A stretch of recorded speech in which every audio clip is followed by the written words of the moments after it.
You may not have noticed these white boxes mounted on poles across Seattle. When I'm walking downtown, I look up and I see these things that weren't there before. It's designed to keep our community safe and just to be part of effective government. Do you know what these white boxes are on street corners in Seattle, Washington?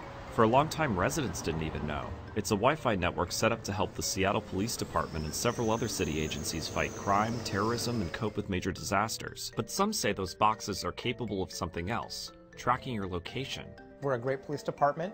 We want to make sure we're doing everything we can to keep the community safe. Part of that is using technology to our advantage to make our jobs easier, to make our investigations more successful. That's Sergeant Sean Whitcomb of the Seattle Police Department. He agreed to talk with us about Seattle's mesh network Wi-Fi system that is a part of a $2.7 million grant from the Federal Emergency Management Agency. That's a part of the Department of Homeland Security. This is the Port Security Grant. It's got two major components. One is a camera component and one is a wireless mesh or Wi-Fi component.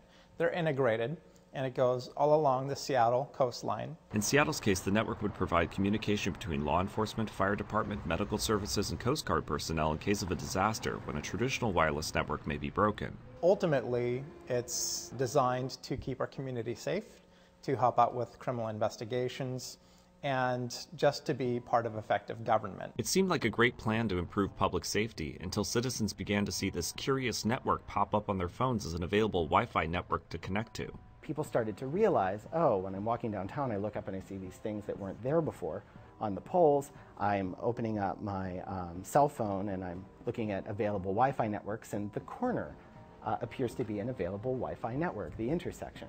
And that's strange, and it wasn't there before.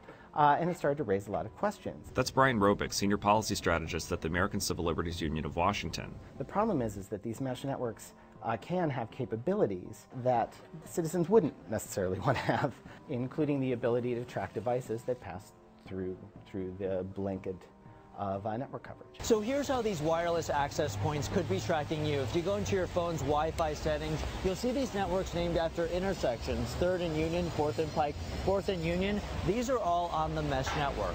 Here's how that location tracking might work. The Wi-Fi network wouldn't just be able to know which grocery store or bar you frequent, but also which doctor's office you visit, if you frequented a gun shop or went to an abortion clinic, piecing together things you might not want people to know about.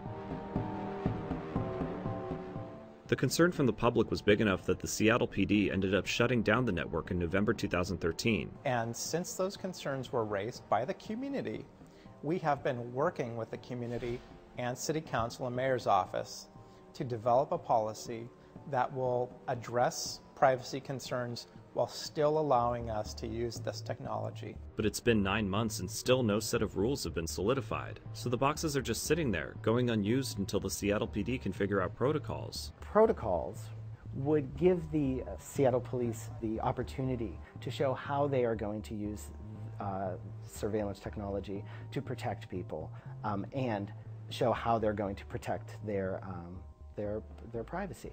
Aruba Networks, the manufacturer of Seattle's system, told us that the Wi-Fi they provided to the city is not designed to track users. But Robick says software updates could change this fact in the future, and without a crystal clear privacy policy for how the network is to be used, citizens don't have any reassurances that their privacy is being protected. The City Council has asked that every single time you add something or change something, that the police disclose it. And we're still waiting for them to disclose what they're going to do at the baseline. But without that, we have no assurance of what they're going to add on to the network to change it to do other things. Robick also says that one of the most troubling parts of the city's process for acquiring this mesh network and surveillance camera system was how it was detailed in the city's request for proposals in 2012. Their initial proposal was to give the Washington State Fusion Center a direct connection into essentially a DVR of the recordings of the cameras. The Washington State Fusion Center tries to stop major crimes and terrorist acts by collecting and analyzing massive amounts of data submitted by local law enforcement agencies like the Seattle PD and federal agencies like DHS and the FBI. It was very clear in their request for proposals that that was the initial intention. Take a look at diagrams submitted in the City of Seattle's proposal in 2012. You can see how interconnected the mesh network and camera system is going to be. That has been a surprising bit of information to some of the folks that we have spoken with in the city and in the police department when we bring it up. And I don't believe that that's their intention to have that connection anymore. But I do think it's interesting that when cities are campaigning for grants, that they build in additional information sharing and, in a way, barter the people's privacy in order to get the funds that they need to put up these systems. People have a reasonable expectation to live their lives without feeling that the government is constantly tracking them or constantly looking at them and learning about what they think, do, and believe in. And we shouldn't have to trade that liberty for security. Technology has changed how we interact with each other. We just need to make sure that as we move forward, there are some safeguards and protections in place that allow us to operate efficiently and legally while still maintaining that sense of privacy that people deserve and expect in our society. But remember, the city has gone 9 months without that finalized privacy policy. And in a world where police are acquiring new technology every day that can invade a citizen's privacy, rules for data collection, data sharing, and guidelines for the future may be the only assurances law enforcement can protect us and protect our civil liberties at the same time. For Reason TV, I'm Paul Dietrich.